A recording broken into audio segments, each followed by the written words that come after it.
The sun hammered the yard, heat bouncing off the dust that turned every breath into grit. Generators rumbled somewhere in the background, their deep pulse blending with the whir of tools and distant rotors. Around Fort Ridgeway, soldiers moved with a rhythm born of necessity, hauling crates, checking manifests, trading radios, because here speed was survival. But she moved differently. Sergeant Hadley Morgan limped through the haze, a blood-soaked bandage clinging to her left leg. 3 days earlier, an IED had flipped an armored truck and nearly taken her with it. It didn't. She'd dragged 2 men from a burning vehicle and stayed until the ammunition inside began to cook off. Since then, sleep had been more theory than reality. A group of newly arrived SEALs lounged in the shade near the comms building, boots crossed, arms folded. Confidence worn as casually as their uniforms. One of them watched her pass, a slow grin curling upward. "Look at that," he said. "Can't even walk straight. Guess she just finished playing soldier." Laughter followed. First one, then another, then a third voice spreading a rumor that maybe she'd been running the wrong way when it blew. Heads turned. A few snickers rippled. Hadley kept her gaze forward, jaw tight, step even. She didn't owe them a story, though others nearby understood enough. Corporal Cole Barrett from Communications froze mid-stride, cable roll in hand. Sergeant Ava Reddick of the military police paused from patrol. Both knew what those bandages meant. Both had seen her crawl through fire once before. The newcomers didn't know yet, but this yard remembered things. Before we continue, make sure to subscribe to Major Tom's Tales so you never miss these real stories of courage, and tell us in the comments where you're watching from. Hadley Morgan was not the kind of soldier who advertised herself. 8 years in uniform had worn the edges off her voice, leaving something quieter, steadier. She'd learned early the difference between loud courage and lasting courage. The first burns fast, the second holds the line at 3 a.m., when the world is nothing but dirt and fear. She was a medic who refused to let the word just precede her title. Just a medic doesn't drag a man with a shattered femur through diesel smoke. Just a medic doesn't find a pulse with hands trembling from shock and keep going anyway. She carried 2 bronze stars, a Purple Heart, and the habit of slipping out of ceremonies early because applause made her uneasy. People noticed the scar that cut down from the bridge of her nose, thin as a paper slice. They didn't always ask. She didn't always answer. Cole Barrett knew the story. He'd been a raw private when she guided him through his first firefight over a radio crackling like rain. "Breathe once. Now talk," she'd said. He did, and an entire platoon survived because his coordinates were right the first time. Ava Reddick knew another story. Hadley stepping between an enraged sergeant and a young specialist who'd botched a maintenance report. She'd diffused the storm with 2 words, "Stand down," then stayed late to help him redo the forms properly. "Respect isn't loud," she'd once said. It builds, slow and solid. When people went quiet around Hadley, it wasn't fear that silenced them, it was gravity. 3 days before the insult in the yard, her convoy had hit loose sand, the kind of bad luck only drivers in that desert understood. 1 second the road was solid ribbon, the next it wasn't. The front tire met a pressure plate like a magnet slamming metal. The explosion lifted the world. She remembered the sting of cordite and burning rubber in the air. She remembered her legs refusing to obey, her hands still moving anyway, unclipping the seatbelt, forcing the jammed door open with a lever, her fingers hooked on the vest strap, her left boot scraping asphalt. She didn't remember falling, only the scream that turned out to be her own voice, telling the half-conscious driver to keep breathing. The team's survival was credited to armor design and quick response, but Cole Barrett believed it was something else. Hadley's refusal to leave until the driver blinked twice and squeezed her wrist. That grip was why he still saw daylight. So when laughter drifted across the yard like flies, something inside Cole went cold. He looked at the newly arrived SEALs, reputations trailing behind them like banners. Their leader, Petty Officer Trent Lawson, wore his uniform with calm precision, every crease perfect, every movement balanced. His men idolized him, and they had reason to. His after-action reports were spotless, his missions classified and efficient. Cole couldn't reconcile the man who led successful raids with the one who mocked a wounded soldier walking alone. Maybe it wasn't cruelty, he told himself. Maybe it was boredom, the kind that eats discipline when there's nothing urgent to fight. But the words had already landed like knives.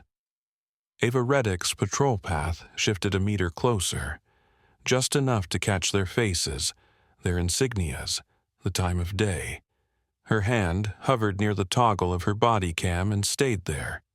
She wasn't hunting anyone. She was collecting truth. Hadley reached the medical tent and sat without a word while the PA peeled back the gauze and frowned. "You're walking too much," the PA muttered. "Had to walk," Hadley replied dryly. "The tent's that far away. You're not funny. Only on the days I'm upright." The PA sighed something about stubbornness and heroism, sharing the same skull without killing each other. Hadley watched the tent flap sway as the heat pressed through, touching everything. She told no one what she'd heard outside. She didn't need pity, and anger took too much time.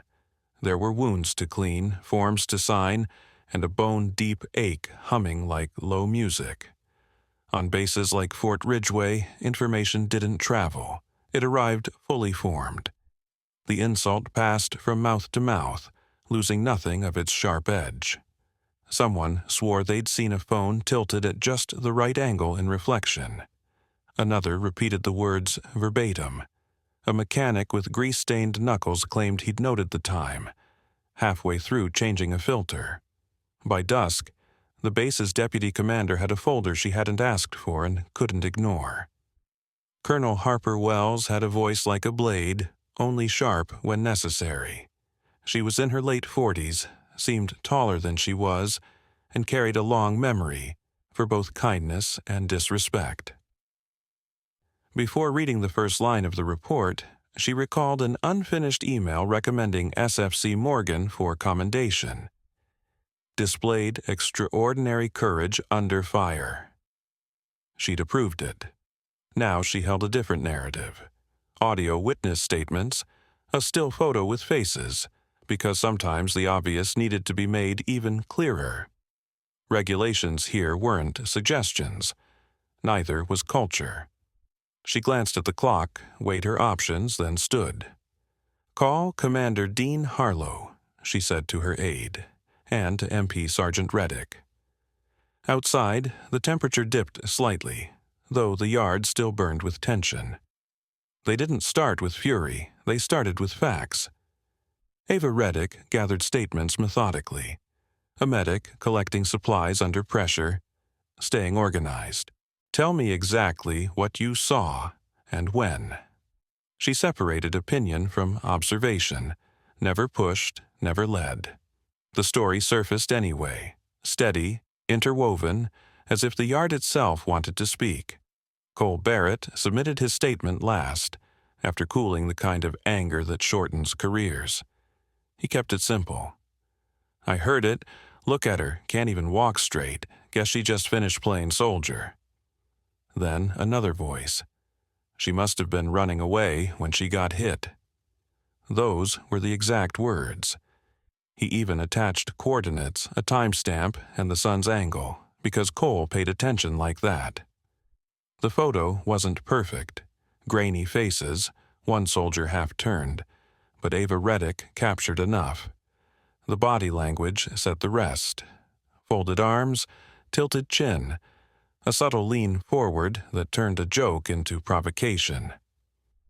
Commander Dean Harlow arrived with his jaw tight. Senior officers like him carried a paradox by birthright, ready to use force for their nation yet unwilling to tolerate cruelty among their own. He'd led men through dark houses where every shadow dared his heartbeat, and written condolence letters so precise they read like prayers. "What's the complaint?" he asked. "Not a complaint," Colonel Harper Wells answered. "An incident, a breach of conduct, a stain I won't let spread." Harlow scanned the names. He knew them all. Pride itched like sand under armor. "We'll handle it internally." "We'll handle it, Commander," she replied evenly. "Together." He gave one slow nod. Understood. That night at the mess, Trent Lawson's team occupied a corner table. The jokes were dull, tired. Trent wore the distant look of a man too intelligent to start a fight just to end his boredom. He noticed Cole Barrett watching and raised a brow, half amused, half warning. Cole didn't look away. "Something you need to say, Barrett?" Trent's tone was light, almost friendly. "Yeah," Cole replied, voice steady. "You need to make it right." Trent smiled the way men do when they think authority belongs to them. "Want to try that line again? You mocked a wounded soldier in public." A heavy silence spread through nearby tables. Someone stirred an empty glass just to make noise. Ava Reddick entered with the calm precision of someone stepping into traffic. Decisive. Focused. "Petty Officer Lawson," she said firmly, "you and your men will report to the command tent at 700. Uniform of the day. Bring your integrity." The table shifted. Chairs scraped. Pain flickered across one face, embarrassment across another. Trent stared for a beat, then set his fork down, carefully as if it might break. "We'll be there," he said, and they were. The command tent felt larger when filled with consequences. Maps pinned by grease pencils, a whiteboard divided into 3 columns. Action, responsibility, time. The air conditioning hummed and twisted. Colonel Wells stood at the head of the table, not behind it. Commander Harlow waited to her left, judgment embodied, the trident pin on his chest catching the light. "Gentlemen," Wells began, "yesterday afternoon, near the comms yard, several of you engaged in behavior unfit for this force. That wasn't humor, that wasn't banter. It was disrespect toward a soldier who bears more scars than you have years of service." From the third row, a compact-built man raised his hand. "Ma'am, permission to—" "Denied," Wells said evenly. "You'll have your turn." She pressed a button. The recording filled the room. The laughter. The phrase they'd soon regret. The second voice sharpened with malice. No one coughed. No one moved. Even the hum of generators and the scrape of a boot on gravel seemed louder now. You could hear the heat. Harlow didn't look at his men. He looked at the words. When the final second faded, he let the silence settle, then spoke like a door closing. "There are limits," he said. "You cross the only one that matters." Trent Lawson tried to speak, his voice restrained. "Commander, with respect, we didn't know. We assumed—" "You assumed weakness," Harlow cut in someone who bleeds for you. You assumed the right to belittle a fellow warrior." Trent's mouth shut as if he'd bitten something alive. "What would you have done if you'd been there?"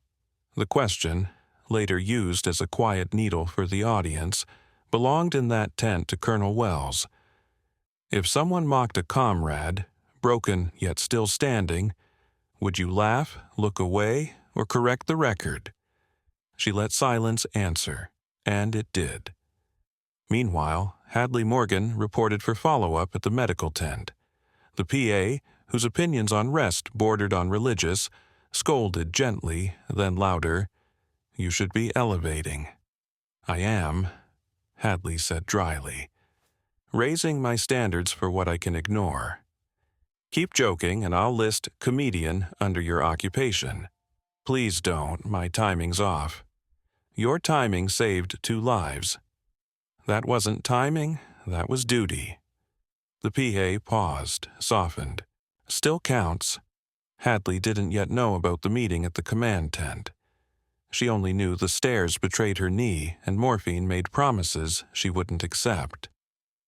The investigation continued without her, because sometimes dignity means not asking the wounded to teach others how not to wound. Witnesses came in waves: a mechanic, a supply clerk, a drone pilot who'd left a briefing at the wrong time. All found themselves drowning in a shame they hadn't earned. Each described the same scene. Each regretted not stepping in. Regret is heavy. It bends your spine, though sometimes it straightens it again. When Colonel Harper Wells paused for a sip of water, Commander Dean Harlow leaned forward. "This doesn't end with a letter," she began. "It ends with a standard," he finished, surprising even himself. She nodded. By noon, the file had grown teeth. Ava Reddick had built a timeline so clear even the guilty couldn't look away. She didn't smile. There was no satisfaction in accuracy here, only relief. They could have stopped at reprimands, but they didn't. The yard wasn't a private room, and the laughter hadn't been a private mistake. Culture grows where it's watered. They chose to water something else. They didn't say her name first. They started with her actions. Colonel Wells slid a slim binder across the table. Hadley Morgan's record, ready for review. She read aloud a paragraph, her tone even, her eyes steady. On the 3rd of this month, during a convoy movement south of Highway 1, Sergeant Morgan pulled 2 soldiers from a burning MRAP under enemy fire. She refused evacuation until both were stabilized. Ammunition began to cook off. She continued treating casualties quietly. A low murmur rolled through the back rows, the kind that sounds like respect when it slips out unplanned. Commander Harlow took over, voice level. Before that, Sergeant Morgan conducted triage during an airfield attack and directed non-medical personnel in casualty recovery when the medical tent overflowed. She did this without raising her voice. He paused. "How do I know?" "Nobody asked, but my men were among those she led. She saved one of them, and with him, another team and another mission. I owe her more than I owe any of you." Trent Lawson's head dipped, not in defiance, but in something closer to understanding. Ava Reddick placed 3 photos on the table, face down, each in a clear sleeve. One by one, she turned them over. A metal commendation tag, a blurred unit photo. Faces indistinct, but postures unmistakable. Hadley, off to the side, half-turned, caught leaving the frame to get back to work, and a close-up of her arm, black ink tattoo of an arrow with a single number beneath it. Not decoration, memory. "What's the number?" Hart asked quietly. 26, Ava replied. "Lives she touched directly on a bad day. She keeps it there so she never romanticizes any of it." Nobody laughed. A flight sergeant stepped in uninvited, hands clasped tight, standing at attention until Wells nodded. He spoke quickly, as if the words got heavier the longer he held them. "My pilot took shrapnel last year," he said.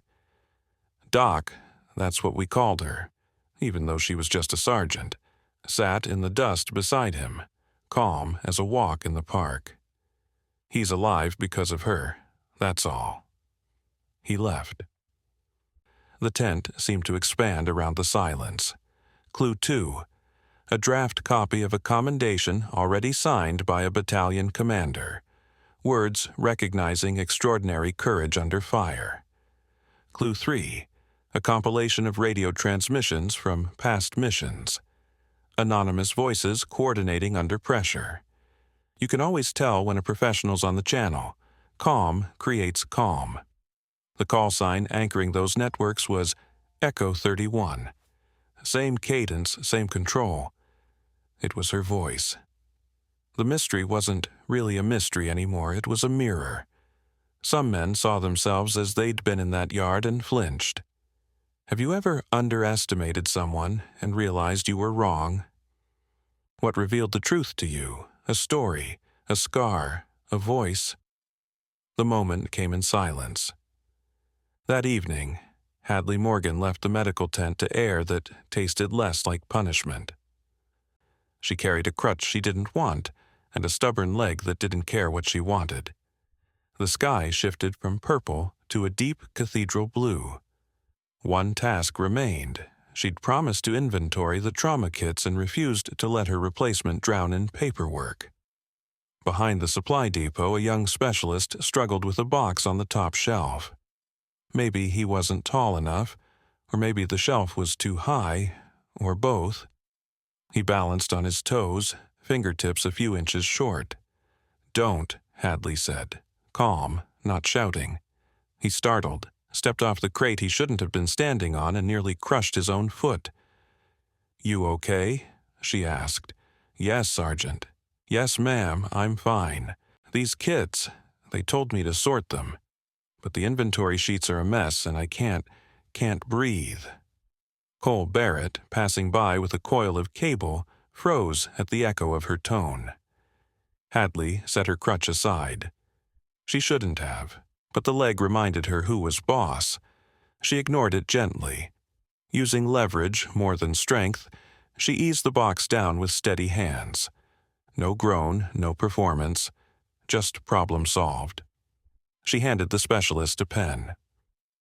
"Write the numbers as I read them," she said, top to bottom, left to right. He followed her lead. Her cadence turned chaos into order. 10 minutes later, the shelves looked like a plan, and the young man looked like a soldier again. "Thank you, Sergeant," he said, throat tight. "Don't thank me," she replied. "Do it for the next person who walks in here bleeding." He felt it so deeply it hurt to watch. Cole stepped closer. "Doc," he said, then corrected himself softly. "Sergeant." Respect doesn't assume familiarity. Her rhythm turned chaos into order. 10 minutes later, the shelves looked like a plan, and the young specialist looked like a soldier again. "Thank you, Sergeant," he said, throat tight. "Don't thank me," Hadley replied. "Do it for the next person who walks in bleeding." The weight of her words hit him hard enough that even Cole Barrett, standing nearby, felt it. "Doc," he started, then corrected himself softly. "Sergeant." Respect doesn't assume closeness. "They've called a hearing," Cole said. "What for?" Hadley asked, though her tone suggested she already knew. "For them," he said. "Don't drag me into it," she answered. "You'll turn it into something about me." "It isn't," Cole said quietly. "It's about all of us." She considered that the way she approached a treatment plan, professionally, with hope folded neatly between the lines. "If they want a statement," she said, "they'll have my silence. That's my statement." He almost argued, then caught the weary slope of her shoulders and thought better of it. "Understood," he said, leaving. She watched him go with a rare flicker of affection, then picked up her crutch and the inventory sheet and returned to the organized shelves. Work always waited, and it never complained. Across Fort Ridgeway, near the communications building, where words had turned into weapons, a soldier stumbled forward. Pale-faced, half-carried, half-dragged, blood streaming from a deep gash in his arm. The first aid station wasn't far, but panic stretches distance. Trent Lawson saw him first and moved without thinking. Some instincts never die. He grabbed the man's belt, took most of his weight, and ran. "Tourniquet," he shouted. "Need help here." The response came fast and clean. He looked up, and there was Hadley Morgan, pale but fierce, kneeling beside the wounded soldier with the calm efficiency of someone who's done this before. At night, in rain, under fire. Her leg trembled, her hands didn't. "High and tight," she ordered. Trent obeyed. She checked the man's pulse, his eyes, said his name until he repeated it back, keeping his world small enough to survive in. Cole arrived, tossed her a compression bandage, and said nothing. He didn't have to. Ava Reddick cleared the crowd with her voice, sharp as a whip. "Back up, give them space, eyes forward." 60 seconds in, the bleeding slowed. At 90, it stopped. At 120, an oxygen mask and a blanket stabilized the shock. Hadley never looked at Trent, only at the man breathing beneath her hands. When the medics took him away, silence swallowed the noise. Only then did Hadley reach for her crutch and rise, as if gravity itself had changed. Trent stared, tasting every word he'd once thrown at her, bitter as metal. "Sergeant," he finally managed. She met his eyes not unkindly. "Drink some water," she said. "You look pale." He almost laughed at the mercy. He didn't deserve it. But he drank. People say heroes do great things. Truth is, they just do the right small thing at the exact right time. That's what grace really is. Grief brought consequences. The hearing was formal but never theatrical. No one needed a stage, only clarity. Colonel Wells conducted it like a precision patrol. No wasted motion. "Sergeant Morgan," she said as Hadley entered briefly, "you're not here to carry our outrage, are you?" "I'm not," Hadley replied. Commander Harlow stood at the back, arms crossed. Not as a threat, but as a promise to hold his men to a standard they'd forgotten. The SEALs sat in rows. Uniforms perfect, faces less so. Trent's eyes lifted, then dropped again. "State your name and rank," Wells said. "Sergeant Hadley Morgan, Medical Corps, attached to Charlie Company, 94 Bravo." "Were you aware of the comments made about you yesterday?" "I heard laughter," Hadley said. "I kept walking." "Did you file a complaint?" "No, ma'am." "Why not?" "Because it wouldn't change what matters." "And what matters?" "That they learn how to treat the next person who comes through limping." Wells let the words settle, warm pressure behind every rib in the room. Then she nodded. "Thank you, Sergeant. Please be seated." She turned to the SEALs. "Gentlemen, each of you will acknowledge your part." Hart stood first. "Ma'am, I laughed," he said, voice cracking. "I didn't say the words, but I laughed. It's the same thing." Another rose. "I said the second part. I'm ashamed." A third stood. "I didn't stop them. That's no defense." Trent Lawson rose last. No eloquence. No excuses about elite fatigue, mission stress, or the 1,000 reasons men offer when they fall short of their training. "I let it happen," he said simply. "Thought it was a joke. It wasn't. I own that." "Do you understand who you mocked?" asked Commander Harlow, voice steady. "I do now," Trent said. "Sir, with respect, I should have known before." "Why?" asked Wells. "Because a limp's a chapter," he said quietly, not a punchline. Wells opened Hadley's file and read only 2 lines. It was enough. The words landed like a flag driven into soil no wind could move. Then Commander Harlow stepped forward. "Sergeant Morgan," he said, "years ago, you kept one of my men alive in a hangar that reeked of jet fuel and panic. Today, you kept another alive in a yard that still remembers last night. You've done it again." He turned to his team. They came to attention. He looked back at her. His right hand rose, precise, unwavering. The salute wasn't symbolic. It was admission, gratitude, and the language we use when words fail. The room held its breath. Hadley returned the salute slowly, her left leg trembling with effort. The silence felt like music. When it ended, no one moved, no chairs scraped. Goosebumps are the body's way of saying, "Remember this." Decisions followed. Colonel Wells didn't grandstand. She listed facts, neat and certain. Her columns of consequence aligned. Petty Officer Trent Lawson, relieved of duty, removed from the active Special Operations roster, reassigned to rehabilitation and support rotation, retraining pending, formal letter of censure. She turned to the others. Non-judicial punishment, Colonel Wells said, adjusted for failure to intervene. The rest of you, letters of reprimand and mandatory culture retraining. All of you will serve in recovery and rehabilitation clinics during the next rotation. You'll learn, up close, what pain looks like. You'll serve without being the hero of your own story. Commander Harlow didn't argue. He simply nodded. "We'll comply and do more," he said. "See that you do," Wells replied. Outside, the courtyard faced the men who had once used it as their stage. The sunlight seemed brighter, or maybe they simply had less to hide behind. News spread like good news, after bad, carefully, with relief. Nobody applauded. They straightened their posture, lowered their voices near the medical tent. Respect is most visible when it becomes ordinary. That afternoon, in the motor pool, a young private dropped a socket wrench and flinched as if it carried judgment.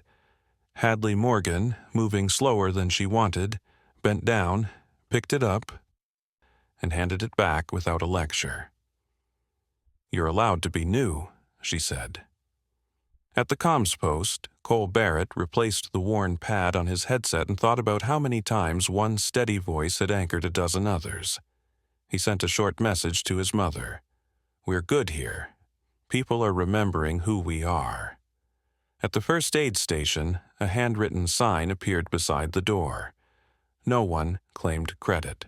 Strength moves softer than you think.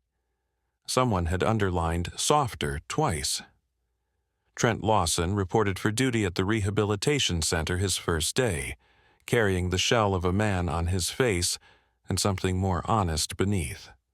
The nurse, unimpressed by broad shoulders, pointed to a list.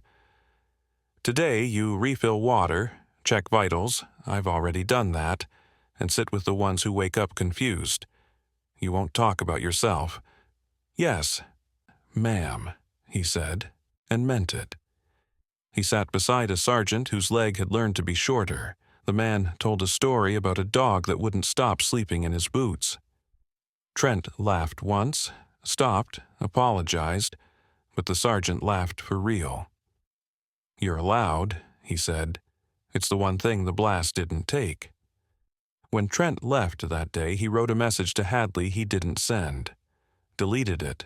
Wrote another. Deleted that, too. The words felt like walking through a minefield. He waited until he could write without making it about himself.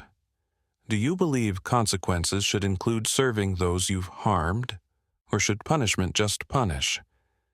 What truly changes a person?" Months passed.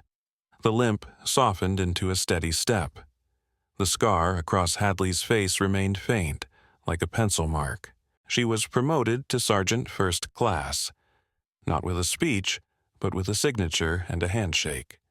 She pinned the certificate behind a cabinet, where only someone looking for coffee filters might see it.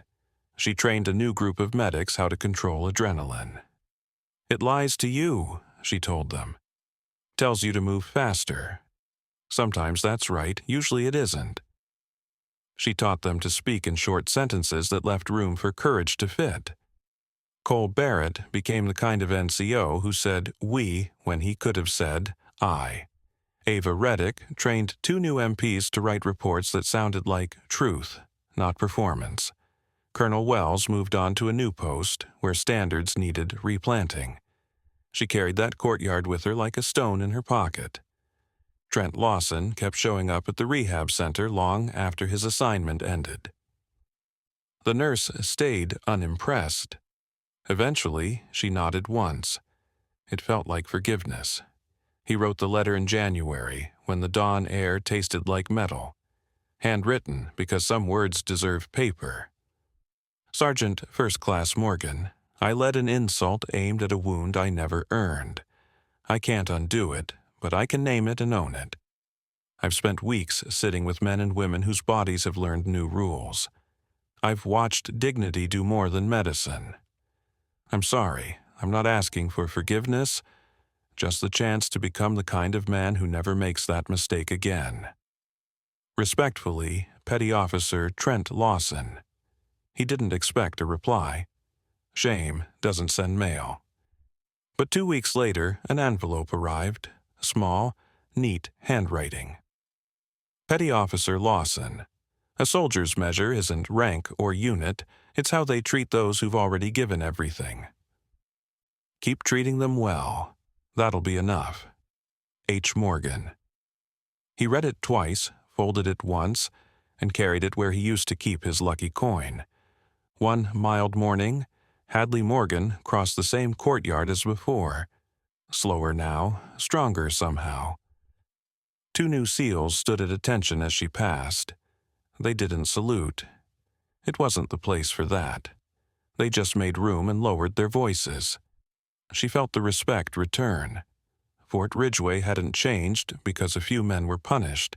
It changed because everyone learned the same lesson at the same time. Honor isn't metal, it's posture. It's how you stand when the pain fades. It's a hand holding a tourniquet. A voice saying, breathe once, now talk. It's the silence that follows when people finally understand what respect costs and why it's worth paying daily. Some wounds close, some teach. On that base, in that heat, a laugh turned into a lesson, and a limping soldier taught a unit what strength truly sounds like. It isn't thunder, it isn't speech, it's footsteps that keep going. If you've served, you already know that truth. If you haven't, carry it anyway. If you enjoyed this story, subscribe to Major Tom's Tales for more military and veteran stories that keep courage alive for the next generation. And in the comments, tell us where you're watching from, because somewhere tonight someone's learning to walk again. May they find their words steady, decent, and full of respect.